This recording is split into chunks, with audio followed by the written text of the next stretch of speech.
जय हिंद। आज हम लोग जो है देखते हैं व्याकरण। ठीक है, व्याकरण जिसको अंग्रेजी में कहते हैं ग्रामर। ठीक है, इंग्लिश ग्रामर है तो अंग्रेजी व्याकरण, हिंदी ग्रामर है तो हिंदी व्याकरण, संस्कृत ग्रामर है तो संस्कृत व्याकरण। तो व्याकरण है क्या? तो व्याकरण वह शास्त्र है जो शुद्ध रूप से बोलना और लिखने संबंधी नियमों को बताता है। ठीक, मोटा तौर पर हम लोग यही परिभाषा इसको देंगे कि व्याकरण वह शास्त्र है जो शुद्ध रूप से बोलने और लिखने संबंधी नियमों को बताता है, उसे व्याकरण कहते हैं। व्याकरण के 4 खंड हैं। ठीक है, पहला खंड में आते हैं तो वर्ण विचार, दूसरा शब्द विचार, तीसरा वाक्य विचार, चौथा छंद विचार। वर्ण विचार में आप स्वर और व्यंजन को पढ़ते हैं। शब्द विचार को जो है जैसे आप लोग जो है पार्ट ऑफ स्पीच पढ़ते हैं वही चीज़ है। वाक्य विचार जिसमें आप जो है पढ़ते हैं जा करके उद्देश्य और विधेय करके, और छंद विचार साहित्यिक स्रोतों के लिए जो है इम्पोर्टेंट होता है। ठीक है, तो इस सब पर भी आएंगे, लेकिन हम लोग एक एक करके जो है चलते हैं। सबसे पहले आते हैं वर्ण विचार। ठीक, वर्ण विचार, वर्ण को जो है वर्ण क्या है सबसे पहले उसको समझते हैं। तो वर्ण वह मूल ध्वनि है जिसके खंड या टुकड़े नहीं किया जा सकते, यानी ध्वनि आवाज है, उसको साउंड को आप खंड या टुकड़ा नहीं कर सकते हैं, वही वर्ण है। वर्ण वह मूल ध्वनि है जिसके खंड या टुकड़े नहीं किए जा सकते। और वर्ण को 2 भाग में बांट लिए, एक स्वर वर्ण और एक व्यंजन वर्ण। सबसे पहले हम लोग जो है वर्ण का बात कर रहे हैं तो हम लोग जो है ये बता दें आपको कि हिंदी वर्णमाला जिसकी लिपि होती है देवनागरी, और देवनागरी में कुल आपका 52 वर्ण है, और 52 वर्णों का आज हम लोग जो है अध्ययन करेंगे। तो सबसे पहले जो है स्वर वर्ण आते हैं, जो कि ऐसा वर्ण है जो कि किसी की बिना किसी सहायता के बोली जाती है। तो इसमें सबसे पहले हम लोग जो है देखते हैं कि स्वर वर्णों की संख्या है कितनी। ठीक है, तो स्वर वर्णों की संख्या के बारे में बात करते हैं। तो सबसे पहले आप गिनती लीजिएगा। सबसे पहले हास्य स्वर में आते हैं, देखिए कितना संख्या है। अ, हर्षई, हर्षऊ, री, 4 यहाँ हुआ। ठीक है, दीर्घ स्वर में आते हैं तो आ, दुर्घई, दुर्घऊ, ए, ऐ, ओ, यानी 6 यहाँ है, यानी कुल मिलाकर के हो गया 6 और 4 10। ठीक है, अब 2 आपका यहाँ है अनुस्वार और विसर्ग, 10 2 12 यहाँ पर। तो इसको हम लोग जो है बांट के रखे हैं हास्य स्वर और दीर्घ स्वर में। तो हास्य स्वर जिसमें कम समय लगता है, तो जैसे अ, हर्षई, हर्षऊ, री, और दीर्घ स्वर जिसमें अधिक समय लगता है स्वर के हास्य स्वर की अपेक्षा, जैसे आ, दुर्घई, दुर्घऊ, ए, ऐ, ओ।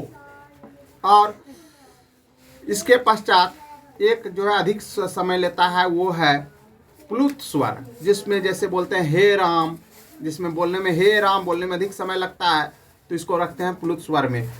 उसके बाद एक आ जाता है, एक का नाम है आरोग्यवाह।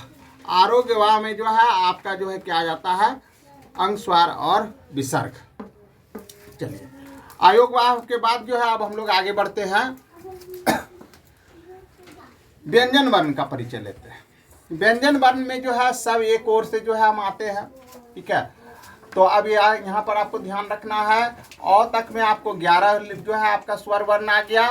ठीक, और उसके बाद जो है अनुस्वार और विसर्ग जिसको आयोगवाह बोले वो जो है आपका 2 हो गया, 11 2 13, यानी कुल मिलाकर के स्वर की संख्या हो गई 13।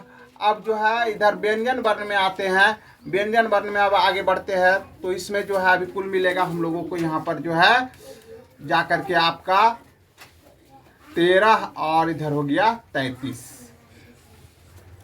अभी 33 अभी इधर मिलेगा और फिर अभी और मिलेगा। तो इसमें सबसे पहले जो है व्यंजन वर्ण में आते हैं तो कवर्ग में आते हैं। कवर्ग की संख्या 5 है। चवर्ग की संख्या, कवर्ग यानी कि क, ख, ग, घ, अंगो। अब इसमें भी एक बात है कि जितना वर्ग दिखाई दे रहा है, कवर्ग, चवर्ग, टवर्ग, तवर्ग, पवर्ग, ये सब में सबका वर्ग का पहला और तीसरा अक्षर कहलाता है अल्प प्राण, यानी क और ग कहलाएगा अल्प प्राण, च और ज कहलाएगा अल्प प्राण, और दूसरा और चौथा यानी ख और घ ठीक है, ये कहलाता है महाप्राण। बोलिए, थोड़ा सा भारी लगता है, ख बोल के देखिए, घ बोल के देखिए, इसलिए भारी लगता है, इसको रखा गया है महाप्राण। और अल्पप्राण हो गया पहला और तीसरा इस वर्ग का। तो इस तरह से ये पांचों वर्ग में आ गए, सब में 5-5 हो गया। अब हम लोग बात करते हैं य से ह तक में, कुल संख्या है 8। तो इसमें य से ह तक में जब आते हैं तो य र ल व, ये 4 ठो दोस्त जो है आपको नजर जो आ रहा है, य र ल व, ये चारों साथी कहलाता है अंतःस्थ। ठीक है, अंतःस्थ, ठीक है। और उसके बाद एक है व के बाद जब आते हैं तो तालब सो, मूर्धन सो, दंत सो, ये तीनों भाई और एगो हौत, एगो बहन, इन लोग मिल करके बनाया है ऊष्म। ठीक है, तालब सो, मूर्धन सो, दंत सो, ह, 3 भाई 1 बहन, ये मिल के बनाया ऊष्म, इसको कहा जा गया ऊष्म। ठीक, अब उसके बाद अगला आता है संयुक्त व्यंजन। और संयुक्त व्यंजन में अब आते हैं अक्ष, त्र, ज्ञ और श्रीमान वाला स्र।